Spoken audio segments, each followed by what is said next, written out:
Welcome to Sales Secrets from the Top 1%, where the world's best sales experts share their secrets to sales success. My name is Brandon Bornancin, a serial salesperson and entrepreneur, and I'm sitting down with the world's best sales experts to share their top secrets to sales success.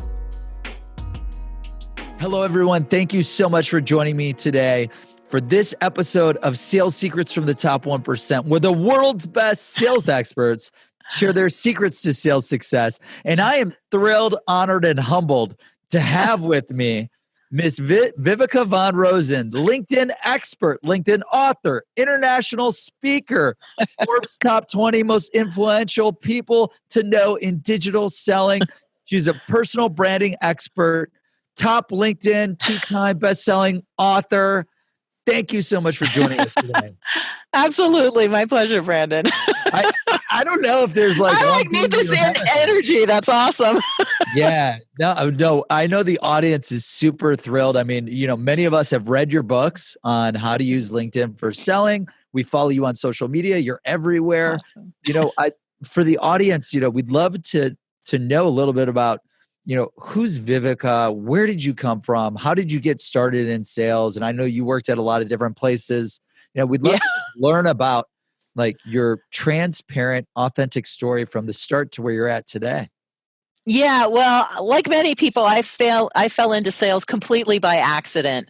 And I realized I wasn't as much into sales as I thought I was when I started working with Vengreso. So to back it up a little bit, I've always been like a serial entrepreneur. I've owned my own businesses from the time I was in my 20s, or I've, run or been partners in smaller businesses from the time I was in my 20s. So I don't have this like massive corporate enterprise. I've managed, $10 billion account type background. I really do come from a from a very small entrepreneurial business owner type background. But I'll tell you why that's relevant in just a minute. Don't turn off, don't turn the page off or turn the interview off yet. But about 12 years ago, I was running a business center. We now know them as co-share spaces. And it was a, executive office. And I had a bunch of employees and I had a bunch of clients. And I realized I'm really bad at managing employees and clients, and a COO job is not for me. But one of the things I was really enjoyed to do, right? Like operations, no, that is. I'm hiring a COO right now, and it's right now. Yeah, good for you. I'm not good at it. I'm not good. I don't know what I'm doing. I know, and trying to manage all of that and still, do good marketing and do good sales and fill your business up. It's hard to do all that. So yes, hire a good COO. That's tip number one. Don't try to do it all. But yeah, I was running this business center. And I was really good at the marketing part of it. I'd managed to double our sales in a year, just doing like face-to-face networking events, etc. And so that was pretty good, right? Yeah, that's there was yeah, thanks. And by accident, it was really by accident. I'm just really good at networking. I'm really good at face-to-face networking because that's all there was back then.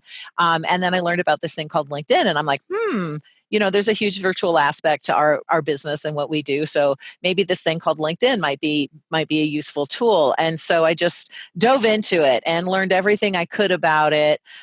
Back then for me, it was a networking tool. It was a business tool. It wasn't a social network because, social networks didn't really exist back then. When did you join? Like, when did you first join? Yeah, 2005. So I opened up. I even knew the exact year. If anyone asked me that, I have no idea. I'd be like, I don't know, like 2007, 2008. I don't know. You're like, yeah, I remember. When did you found Seamless? You would know. Yeah, right. May 2015. Had the idea, quit my job. Yep, you're right. There you go. Exactly. And for me, I mean, LinkedIn has been my job for the past 12 plus years now. So. So it was yesterday. Actually, it's 14 plus years, isn't it? I can't do math. That's the other thing I'm bad at. Operations and math. CFO. Exactly. Also, we need a CFO.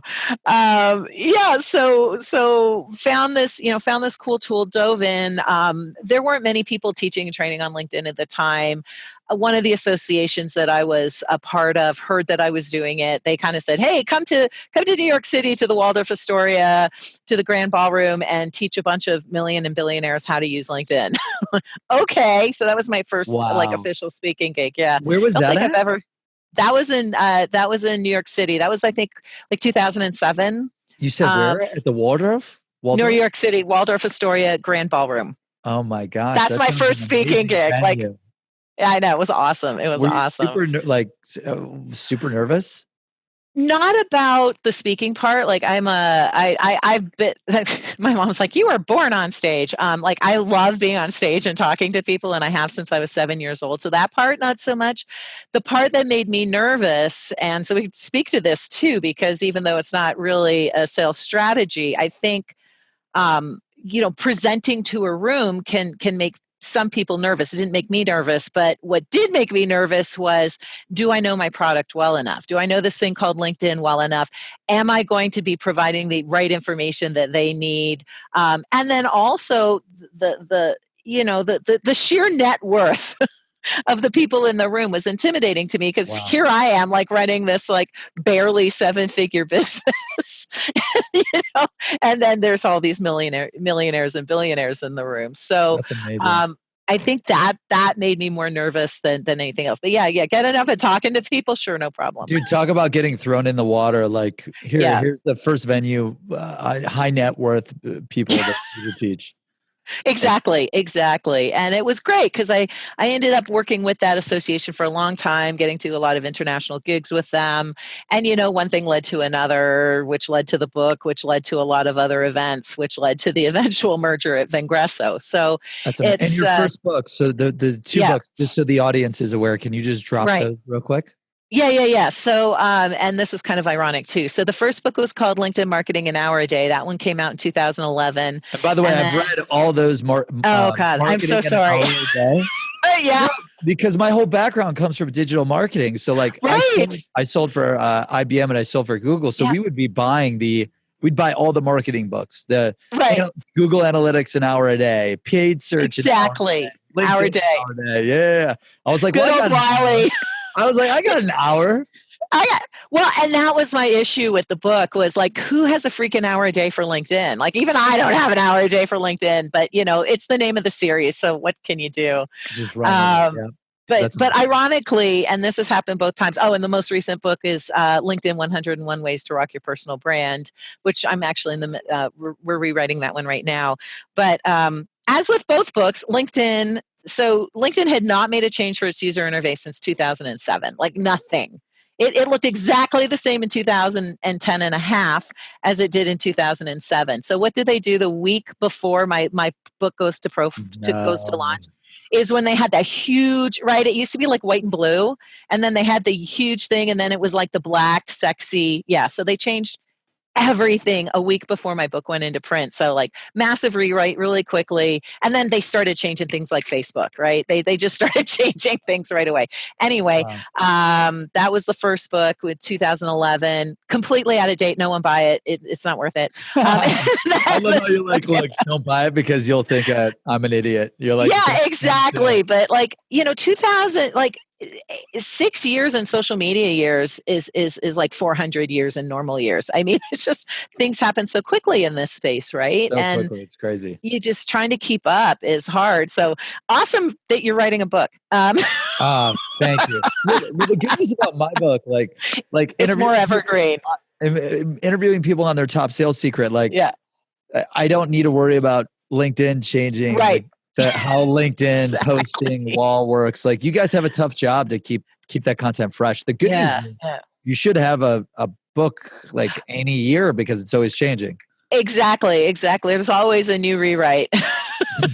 Yeah, that's true. Like, I'm going to attach to LinkedIn. They'll change it all the time. I got books for days. I got books for the rest of my career if I want it. Yeah, that's awesome. But but it's important to know that, because as a salesperson, I mean, on the one hand, the things that have always been important to salespeople, the ability to talk to people, the ability to listen, the ability to network, the ability to to know who you serve, what you do, and how you serve them, that doesn't change. It doesn't matter if it's on social, on the golf course, at a chamber event, right? That never changes. It's just it's the different tools that we use that change, like LinkedIn, like Seamless, right? That hopefully make it easier to do the things that we already do well. Yeah, and that's a great point. So, talking about your career, so you were Yeah. working for a company. What was Yeah. that company called again? That one was Like the early one. yeah. Oh my God, Old Town. Oh my God, I'm totally pulling a blank right now. The executive offices of Old Town. Yeah, the executive Yeah, office. the executive office. Yes. So you're working for this office, you get Yeah. this speaking gig, and then Yeah. is that when you launched like a full-time consultancy? Yeah. So just around that time. So I I pretty quickly quit my day job within, I think it was 3 months. I was able to quit my day job and jump into my company. Then was called LinkedIn to Business before I joined with these guys. So I had LinkedIn to Business for 12 years. So yeah, I was able to launch that in like 2000 and the end of 2006, the beginning of 2007. Wow, right Yeah, before and I that. never looked back. That's crazy. Yeah. How was that? Like, were you super nervous, or was it easy to get like?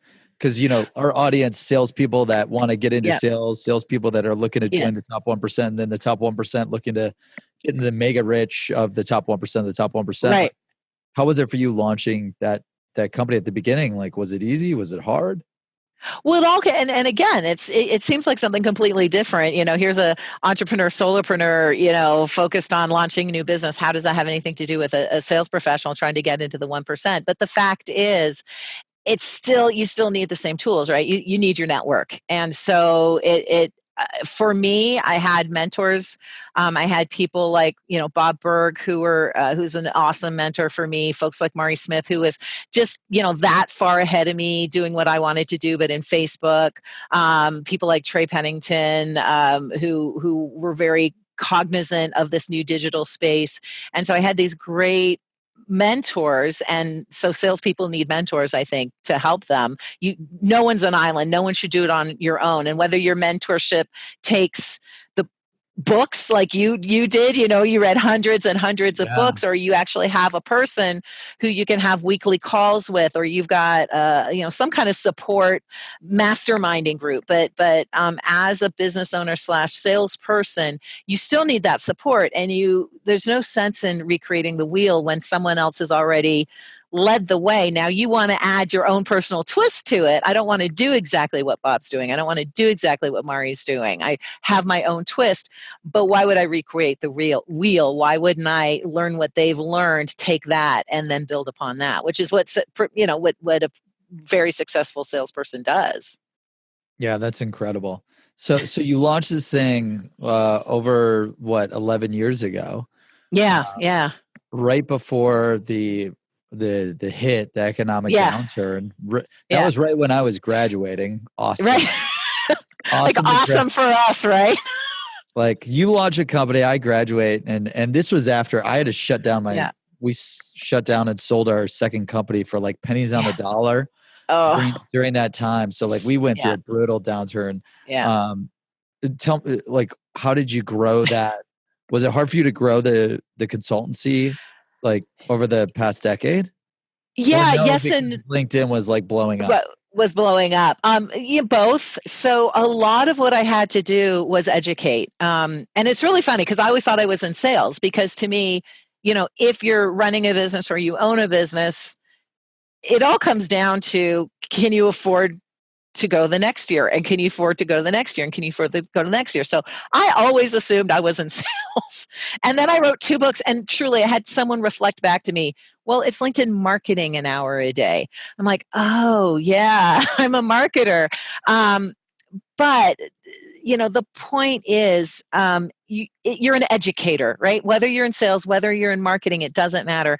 What you need to do is become an educator. So to actually answer your question, yeah, it was difficult, but more so because no one knew what this social media thing was, and no one knew what LinkedIn was. And so never mind teaching them how to actually utilize the tools to get more sales. It was like, here's a tool. Here's what this tool does. This is why you should pay attention to it. This is, and so it was actually educating them on the tool themselves before I ever got into the practice of selling. So I'm amazed that I managed to get through those first couple years. On the other hand, it was new. So to your point, people were desperate for something new that would work because yellow pages weren't working anymore. No one had budget. And I think the big thing, especially about social media back in, 2008, 2009, 2010, it was the great equalizer. It was before we had pay to play. So you could get on social and develop an audience and a following and you didn't need a Coca-Cola budget, right? You didn't need $25,000, pay-per-clicks. You didn't need a $2 million budget in order to create a presence online that was equivalent to a Coca-Cola or better yet, and this is applicable to salespeople because it's still true. A lot of folks still don't know how to use social effectively and social selling and digital selling effectively. And so as long as I'm trying to learn every day. Like, right? I don't even know what I'm doing. And I'm trying to and you're writing a book on it.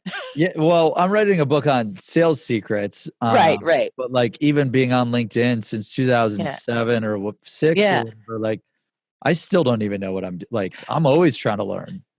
Right, exactly. So as a salesperson, we're always trying to teach, and as a successful salesperson, we should also always be trying to learn because everything is shifting and everything is changing all the time. And so if you can get that bleeding edge, that competitive edge over someone else who's being lazy around their social and their digital sales, then it's not necessarily about investing hundreds of millions of dollars. So my point being, back in 2006, or 2007, 2008, 2009, 2010, I myself was able to create a really strong presence.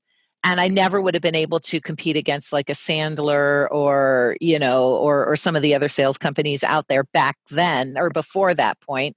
But with the advent of LinkedIn and the ability to create a really strong personal brand and the ability to create these audiences and these fans, suddenly, we had an edge. And that's, I think, what took me forward. And so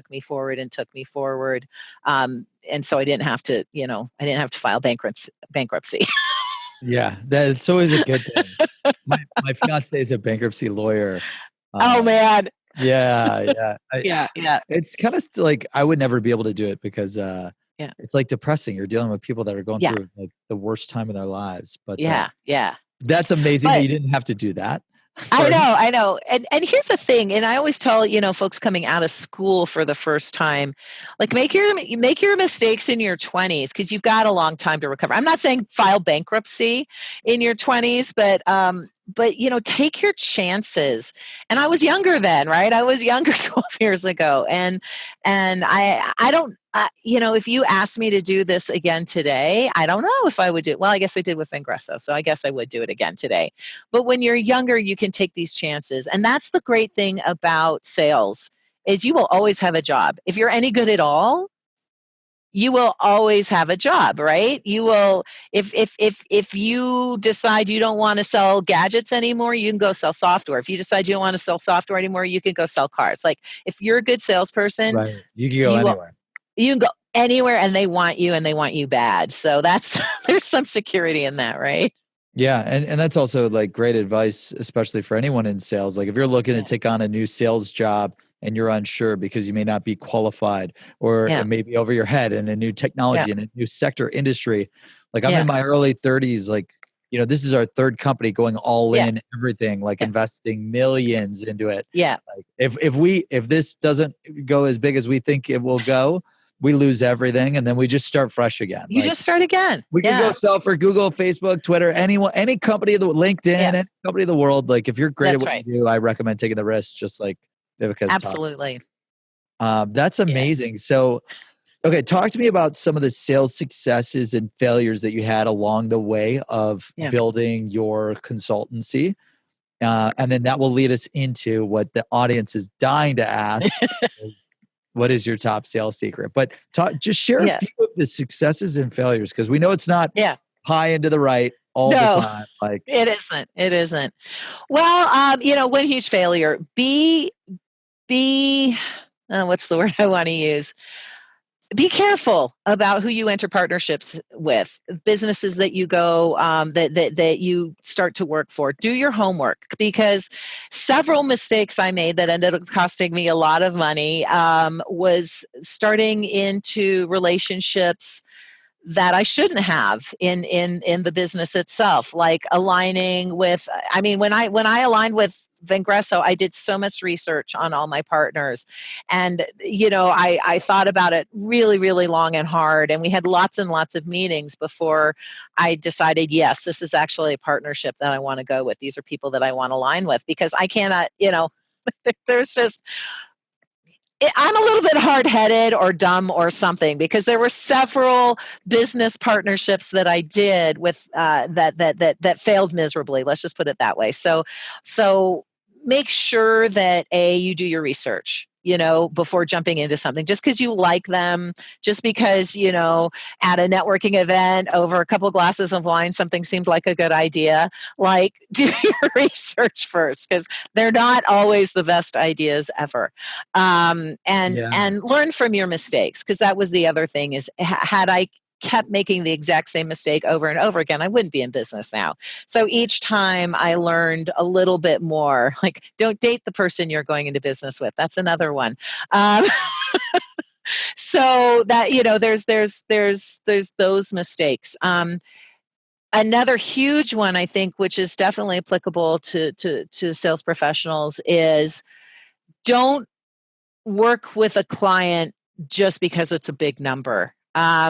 Two of the biggest mistakes I made in my business was bringing on clients that every impulse inside, every intuitive impulse inside my body was going, don't do it, don't do it, don't do it. And yet it was the biggest deal I had done to date.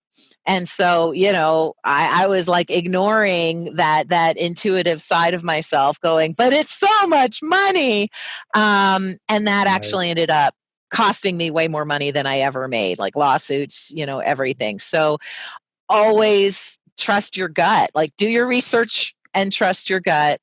And don't go with a client just because they're going to be a big paycheck. Don't put all your eggs in one cart. I think we all know that one too.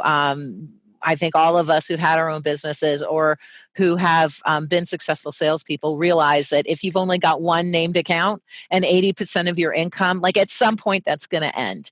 And if you're not filling your pipeline, it's going to hurt a lot. So that was another, huge mistake that I made. Yeah. So those are the partnership thing too is interesting, because you guys have Vengreso. You brought basically a bunch of thought leaders, entrepreneurs into one roof, which everyone's got their own way, their own strategy. I don't know how it works. Yeah, that's amazing. I'm really happy for you guys. Like, incredible.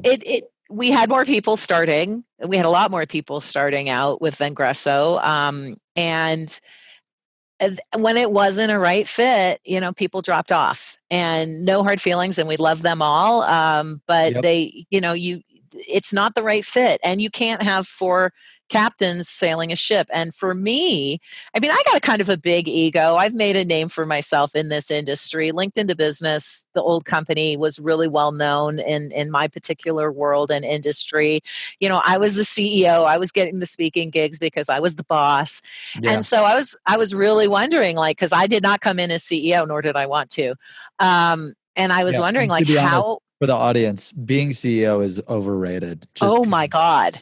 Totally. Also, your hair is going to turn white like in another couple of years. Yeah. It's like being president. Like you get old. Sales. Like, I'm telling you, there's nothing better than being a salesperson. You will make way more money with less stress. It's not cool. So yeah, it looks cool with Zuckerberg running Facebook. Right. But that's like the 0.00000%. And it's typically terrible. It's exhausting. And that was it. I saw, first my ego was like, well, I should be president. her CEO. But it only took like a week to go, oh yeah, no, I don't want that job. I don't want that job at all. And so, but it is, I mean, it's something to be aware of. And as salespeople, we've got egos, right? As business owners, we've got egos. So you also have to learn, if you are going to work within teams, like you have to, what's going to work best for the company, what's going to work best for myself. And in the end, if it's about money, whatever it is about, whatever it's about for you, in the end, will I have more of it, whether it's money or free time or retirement or whatever? Will I have more of it if I work well with these other partners, and if I give up some of my ego to get more collaboration? And so that was huge learning for me, because I'd been an entrepreneur, solopreneur for like 25 plus years. I had a couple employees underneath me, but honestly, that's incredible. Yeah. And so but I'm loving it. I love it. I love the mind share. I love the fact that I don't have to do everything. I don't have to think everything. I love the fact that I can listen and be open to other ideas that are better than mine. I love that I can contribute some ideas, and so that kind of collaboration and teamwork, if you work in a sales team, is really can benefit you. But it is a matter of kind of putting the ego aside slightly until you realize the benefits. Yeah. Suspend disbelief for a while until you realize the benefits. It took me a few years to get comfortable with backing out of like running every single decision, everything that I would do, to empowering the right management leaders to do what they do best. Like now I couldn't be happier to be able to like say that if you're a sales leader and you train an AE to be better than you, like it took me 3 years to give up the reins to my VP of sales. Yeah. And like he is outperforming how I performed previously. And I love it. I'm like, you have sold more licenses than when I sold. And that is so rewarding and amazing. Yeah. Like that means that we've done the right thing. We've done the right job. That's right. That's exactly right. He does the same with our AEs and our SDRs. Yes. Like, there's SDRs that are booking 10, 20 appointments selling for us. And I'm like, dude, like I would hit 5 to 8 a day and you're doing 22. It's like, what? That's amazing. That's it. And it's enabling, right? How do you enable them to be successful and then let them be successful? Micromanagement just doesn't work. Yeah. And it's hard. Sales. And say, oh my God. Oh, it's the word. I mean, you hired your salespeople because they had that personality. I mean, salespeople have a very unique and distinctive personality. You have to, because it's not for everybody. We all know that. And so you hired this person because they've got, that distinct personality, that distinct charisma, that distinct whatever it is. And then you're going to try and micromanage that out of them? Like, why? What's the point? That's so dumb. Yep. I completely agree. And what's interesting too is like, by the way, guys, for those listening, salespeople is the #1 highest paid earning occupation on this planet. All the studies that say doctors and lawyers, like they're full of shit. If you take all the salespeople in the world, they will have out-earned every single occupation guaranteed. So if you're thinking about going into sales, don't think, just do. And just do. Yeah. And getting promoted to manager, think really hard about that, because I know my husband, he was in sales and he was like killing it. And then they promoted him to a management position, which he's really, really good at. And yet he has to work twice as hard. He probably makes less money. He definitely makes less money than the salespeople on his team. Like, yeah. Yeah, when think really hard before taking on that management position. When I was selling for Google at the Google search agency, they wanted me to go into management, like outside of like being a sales director. Yeah. And like it was just, do you want to be a LeBron or do you want to coach LeBron? That's how you have to think about it. That's right. And I mean, like, exactly. LeBron James does not look like he's coming off the bench to coach his team anytime soon, because A, he's making a shitload of money, and B, he's amazing at what he does. Yeah. So. I guess professional athletes might make more than salespeople, but that's it. Yeah. But that's not like, it's true. Like if you took all the occupations globally outside of celebrity, Exactly. I think Exactly. I think Kylie Jenner from the Kardashians makes more than all of us. So what is she, like 18 billionaire or whatever? Yeah. Isn't that amazing? And she's what, 22, something like Yeah, that? she's not. I mean, See, I don't follow like I don't know how yeah, old I have she no is. idea. I just know I she's a know she's billionaire. way younger than I am. Yeah. But that actually brings me to my point, and that's why even though I come from a solopreneur entrepreneur background, even though I am apparently more of a marketer than I am a salesperson, but that's exactly my point, because nowadays, first of all, you have to there is no sales and marketing, and I know we still have sales and marketing divisions in our Completely agree. companies. But oh my God, they have to be aligned. So what I tell, what we teach our salespeople is, yeah, you're a salesperson, but you have to think like a marketer, and you have to either utilize the materials that your company's already producing for you from the marketing department, or you have to ask for what you need.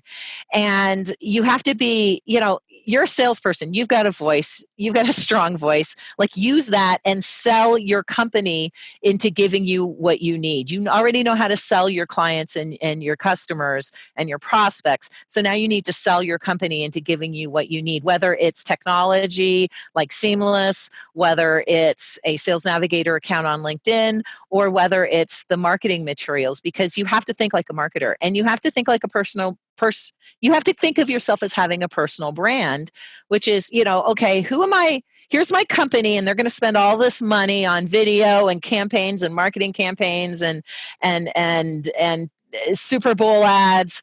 But who am I within that company? Because in the end, B2B or B2C, in the end, my client is working with me, and I'm their, I'm their center of influence, and they're my center of influence. And together we're coaching each other. And together my client and I have this relationship, and they're relying on me to give them what they need, right, in order to succeed. And they're relying on me to give them what they need in order to sell me. If it's the 6.8 people that make a decision, I have to provide them with that.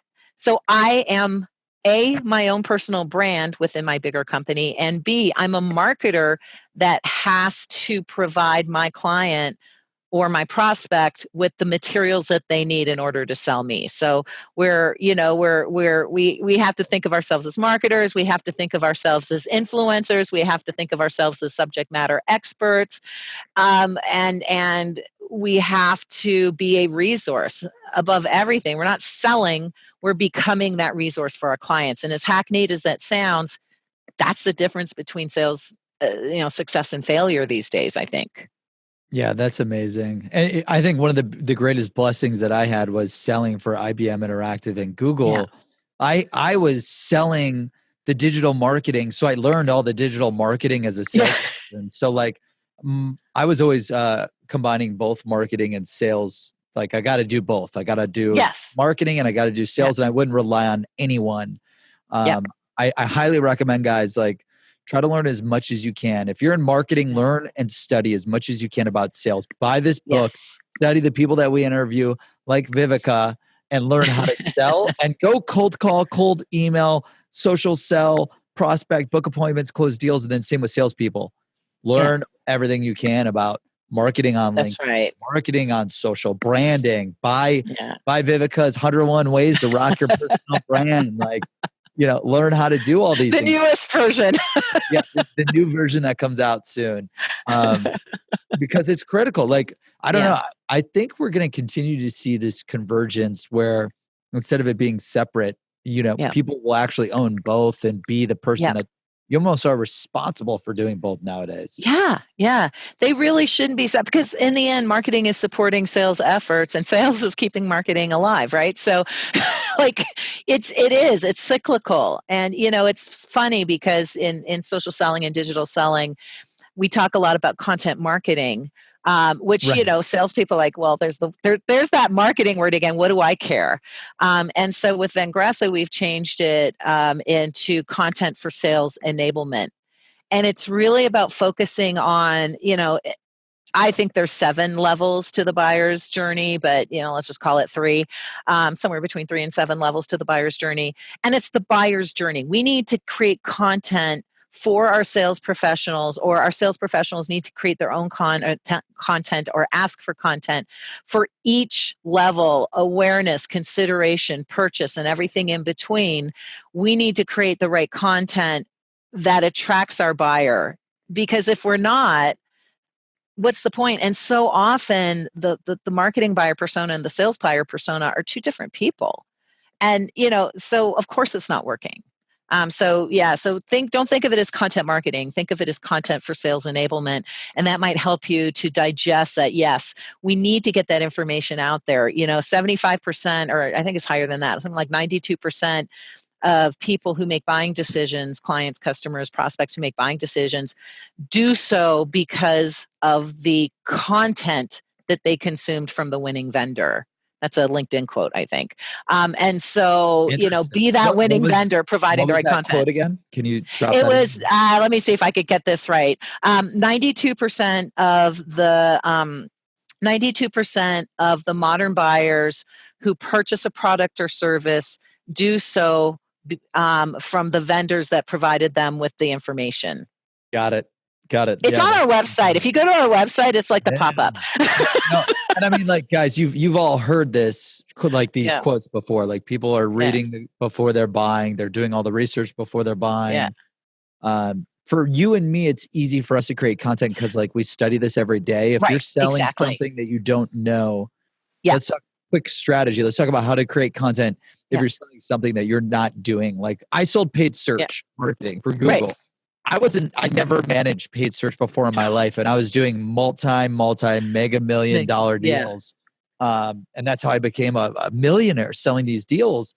Like, but I didn't know. So what I personally did, and I'd love to hear Viveka, what, like, the category better, but like when I was selling paid search without knowing how to even manage paid search, I would just document what my team would tell me or teach me. Yeah. And then I would share that.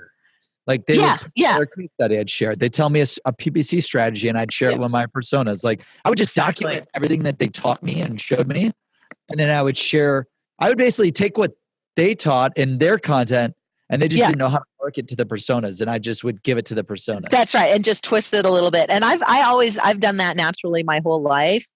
And so, that's absolutely right. When we talk about sharing content, it's not that you have to start writing your own blog. It's not that you have to start doing your own video. Now, I almost feel like, do you think that blogs are dying, by the way? I think they are. Like, I really LinkedIn. I don't even go I stopped posting on my blog. I literally just post on LinkedIn now. It's bad. Yeah. My person hates me. But you can repurpose. You can put it both places, because there are still people who read.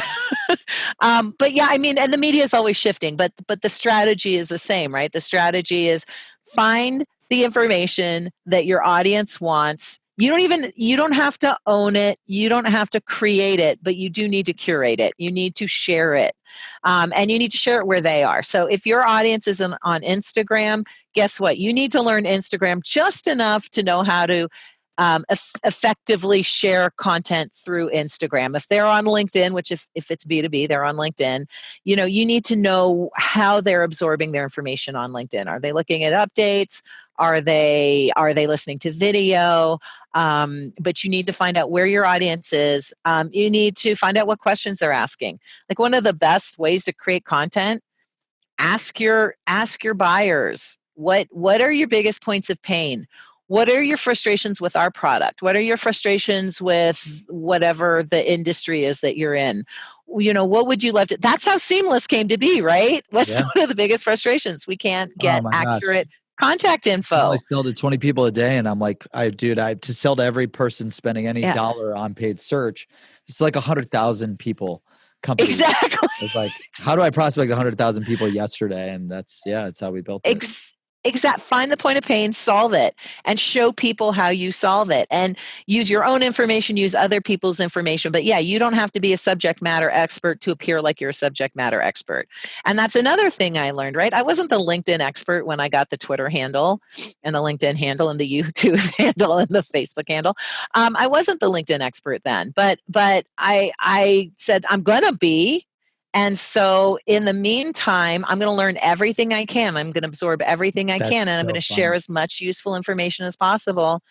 And eventually I will be the LinkedIn expert. Now I am. Yeah, I put on LinkedIn reality TV star, because we're creating a reality TV show, like indirectly. I wish Jeff Weiner over at LinkedIn would allow us to go live, because my biggest complaint is we can't go live with this stuff, and it wastes more production time, because we shoot everything that we do live, like no editing, which like my investors aren't too happy about, but we'll do that another day.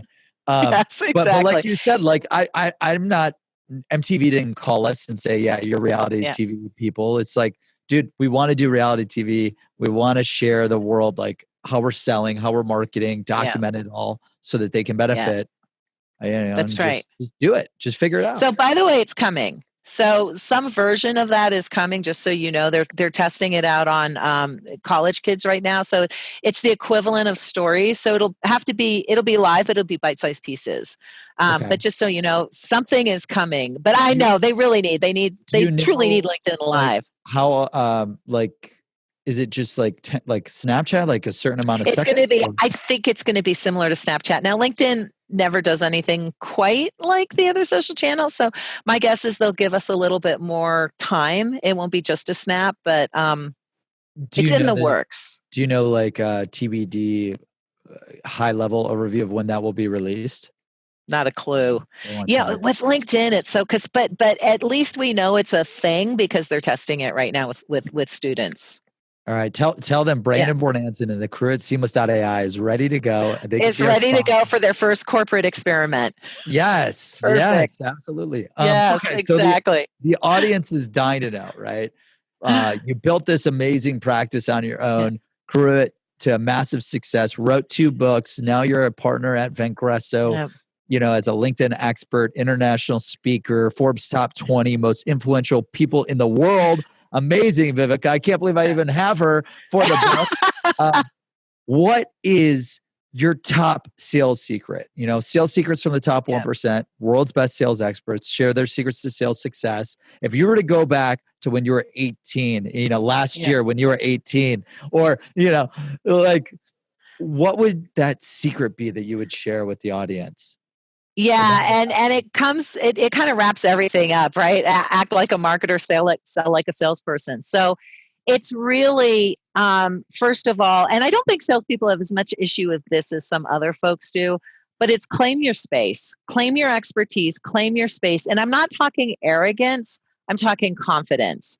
And do it, whatever you need to do to feel comfortable, to claim your space and to build that confidence, whether it's learning more about your own product, whether it's reading 100 books on digital selling, whether it's going and paying $100,000 for a mastermind somewhere, whether it's finding the right mentors, whatever you need to do to feel confident about claiming your space, and then just walk in it.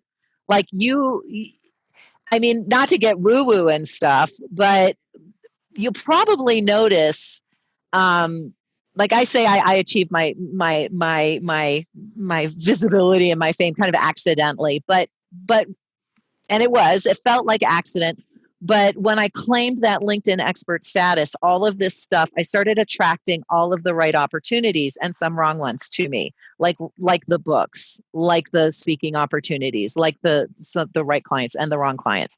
So as you really stand in that place of confidence and do whatever you have to do to get there, the second part of that is, as you start to attract all of these opportunities to expand, to grow, to sell more, to get to President's Club, whatever that looks like, then really do your research and also trust your gut around which opportunities to accept and which ones to pass by. And don't always look at the dollars, because inevitably, if your gut says no, you shouldn't do it, because it'll end up costing you more than you win.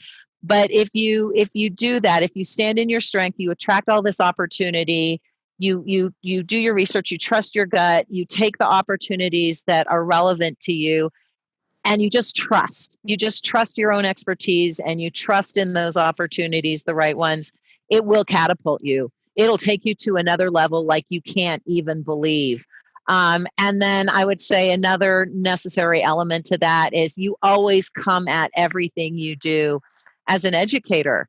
You're not a seller. I mean, you are, but but you're an educator. You are there to provide exactly the right information to the folks who need it when they need it. You are the trusted resource, right? You are their go-to person. You're not their salesperson. You are their trusted resource. And so if you can combine all of those things, I think it'll just catapult you to the next level. Wow, that's amazing. And you dropped like quite a few different tips there. So not just one. I know I can't do just one. No, I love it. I can't do one either. Like there's too many different options. But when you say, you said claim your space, right? Claim your brand. Yeah. Give us like, you just hire someone brand new to sales or maybe tenured in sales and they've done zero in marketing, digital selling. What's in the first 30 days, what do you recommend they do to claim their brand? That's awesome. So it's a little bit fake it till you make it. You can physically claim your brand, like find out if, industryexpert.com is available. Find out if linkedin.com/in/industry expert, like LinkedIn expert, right? Find out if that's available. If not, some version of that, because SEO counts, right? And Viveka's LinkedIn's handle is LinkedIn expert, which is genius. I can't even pay for that kind of SEO, right? So, I mean, I could, but it'd be really expensive. So first of all, be clear on do you really want to be doing this? Because you're going to be investing a lot of time and effort and some money into claiming that space. So and like the easiest way that I try to do it, I was like, look, we're going to build a platform that delivers the world's best sales leads. Best sales leads. Like, hand down, that's all we want to do. World's best sales leads. That's it. Yep. That's it. That's what we're going to claim. People get it. That's it. Simple. And that's it. So that's exactly right. So what is your what is your position? What is your power? What is your motto? What is your, but that's the second piece, right? So claim your space, claim what it is that you do, and then talk to people, learn, absorb. 30 days. You're not going to sell much anyway the first 30 days. So get as much as you can from the company. I mean, when we onboard someone, we know it's like a 7-month process. Wow. For someone to truly understand, it is. And a lot of times, most companies, I think the industry average is 9 months. So give yourself some time. Don't think you can go outside the gate. And the other thing is, to wrap it up, I talked about mentors. Find a mentor within your own company or a sales leader within your own company and learn from them. If you can be on calls with, sometimes there's a lot of competition. So find someone that you don't have a lot of competition, or someone who's just slightly above you, or whatever that looks like. But, sit on the sales calls with them. Find your most successful salesperson at the company. See if you can sit on a sales call with them. See if you can learn from them. See if they can help you to close some sales, whatever that looks like. But you can't just expect to go in there, and even if you are an awesome salesperson, know everything about the company, know everything about the nuances of the audience. So just absorb. And then when you're ready, leap forward into, I am an expert in this industry. I am an expert in this company. I'm an expert in this product or service. How can I help you? And that's what it comes down to, I think. Wow. I love the recommendation about, hey, build the mentors. Like that was something that I try to do in selling, being new to like B2B sales. It was like, I'm going to reach out to Jill Konrath. I'm going to reach out to and we Anthony Iannarino, Grant Cardone, Mario, Viveka, like, that's right. And you could use Seamless.AI or any other data platform to find their contact info. You could go on LinkedIn, connect with people like you and me. Like the top 1% of the people that are at the top and they are industry experts. They're an industry expert trying to change the world and positively impact a lot of people. Like that's right. People, I think I used to be scared of reaching out to people like you. Yeah. But like our whole reason why we're here on this earth is to help people maximize their potential. So like, don't be as scared to reach out to different mentors that you want to That's work right. with. The people that I'm will so not help you will not be successful, guaranteed, hands down. Yeah, they're dicks. Ignore them. Like it's so true. Like I'm so glad you brought up Jill, because when I don't know, it was about, I'd written a book, but I was still working in the SMB space, and I really wanted to open up into the enterprise sales space because there's more money there. And she had just written, oh my gosh, I'm Selling to big companies. That's it. She had just written Selling to Big Companies. That was my first B2B sales book I read. Amazing. Everyone should read it. Everyone should read it. So I did exactly what you did, Brandon. I read it. I started to absorb it. I kind of knew Jill because we were both in the LinkedIn space and we had some mutual friends, and she'd actually come to see me speak at an event, at an NSA event. And I reached out to her and I said, I know we're kind of competitors, but not really, because you're so much better at this than I am. But I just read Selling to Big Companies, and I mean, I'm just I'm a huge geek fan of yours. And, I would just love to talk to you, interview you. I don't even know what it looks like. I would just love to talk. She ended up becoming one of my mentors as well. And a good friend of mine, and she's an amazing woman. But yeah, to your point, Brandon, it's not like influencers within sales are Kardashians. Like, yeah, you're probably not going to get in touch with a Kardashian or with Oprah or with whatever, but people like Anthony and Mark and Jill and Jeb, and Jeb, and they're actually open to conversing, either on the phone. Like, she literally gave me phone time, lots of phone time. But certainly via social, they're willing to chat with you, have conversations with you, Zoom meetings, whatever. So yeah, don't be afraid to reach out. And to your point, like another great tip that comes out of that is, you're not competing with these other people. Like, no. when I'm trying to share the world's best sales secrets from sales experts like Viveka, like I never once said, "Oh my gosh, should I interview Viveka because she is a competitor?" Like, the only person that I personally compete with is myself every single day.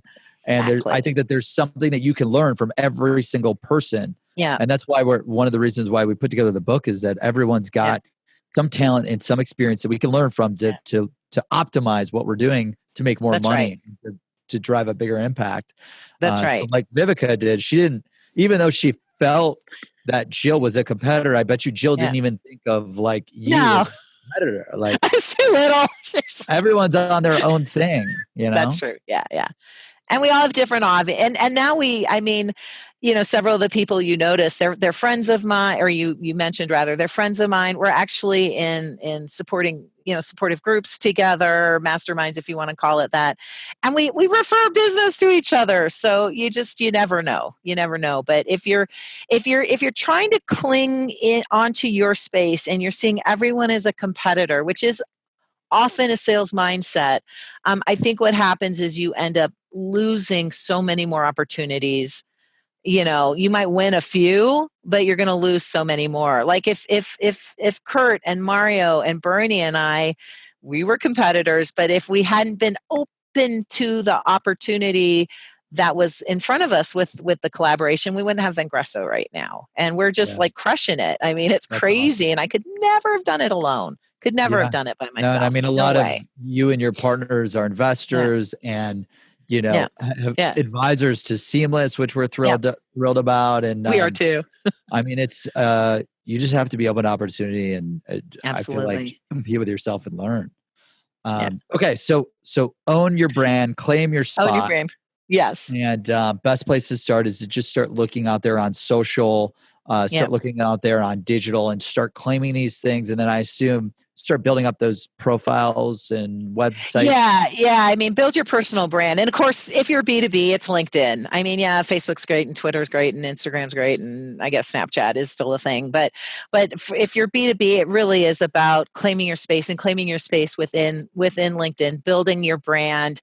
In fact, if you go to LinkedIn Digital, LINKED digital.com, it takes you to a whole page where we have all kinds of tips on how to create a really, really, as a sales professional, how to create a really, really strong personal brand. That's so, amazing. LinkedIndigital.com.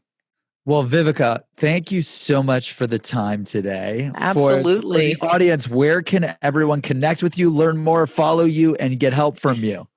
Sure. So if you Google LinkedIn expert, hopefully I'll still show up. My LinkedIn profile will still show up first. If you invite me to connect, I will absolutely accept. You just have to customize it because I've hit my 30,000 limit. So I have to kick someone else out. But if you customize it, I absolutely will accept you.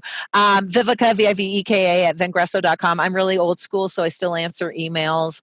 If you just Google Vengreso, you'll find our YouTube, our Twitter, our Facebook, our LinkedIn.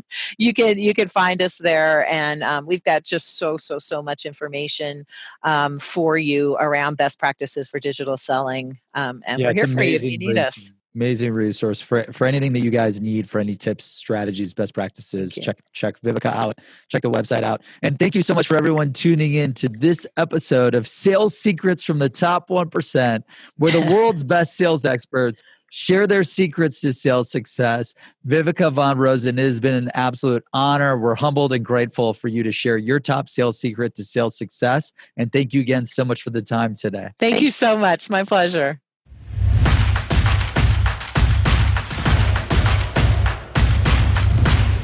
Thank you for tuning into this episode of Sales Secrets from the Top 1%.